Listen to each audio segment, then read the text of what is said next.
Tony Stark would not be Tony Stark without his wealth. He was born into wealth from his dad, Howard Stark. In the first Iron Man, when he's in that cave, he's only there because of the weapons that he's dealt with the army.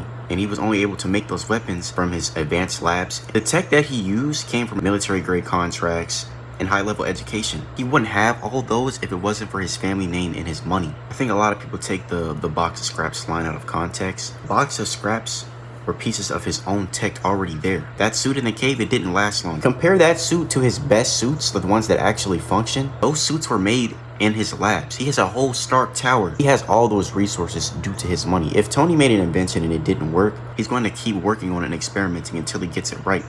But he wouldn't be able to do that if he didn't have the money to try again. He's able to waste resources and waste attempts. Compare that to someone like Riri Williams. She doesn't have that. Look at Peter Parker. Because Peter Parker is equally as brilliant as those two. But guess what? He's broke. He doesn't have money. He doesn't have a company. That's why he was scrounging through scraps and dumpsters. That's why in Civil War, Tony told him he is in need of a dire upgrade. The only difference is Peter didn't work with criminals for the money. If we're going to use that fact to down Riri and say she's unworthy, what does that say about Tony Stark? He has a shady past too. He's no saint either. He has taken way more lives than Riri Williams. It's not even close. Tony Stark's weapons, those missiles, led to the conflict in Civil War and Age of Ultron. Look how it traumatized Wanda and Pedro. He literally created Ultron. He almost wiped out the planet. And in Civil War, him creating Ultron took many lives in Sokovia, including Baron Zemo's family. And look what Zemo did in Civil War. And if we're gonna give Tony a pass because he saved the universe, does Thanos get a pass? How many lives has Thanos taken?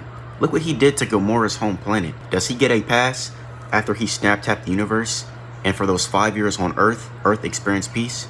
Does he get a pass as well? No, it doesn't work like that. Victory at the expense of the innocent is no victory at all. Or how about we go to the beginning of Civil War, where that woman and Tony are about to get on the elevator, and Tony was the cause of her son's death in Sokovia. Does his life not matter because of all the lives Tony have saved? No, it doesn't work like that. That's part of the reason why the records in Civil War were even made in the first place. Yes, the Avengers are trying to save lives, and they've saved many, but they also lost a lot of lives due to that fact.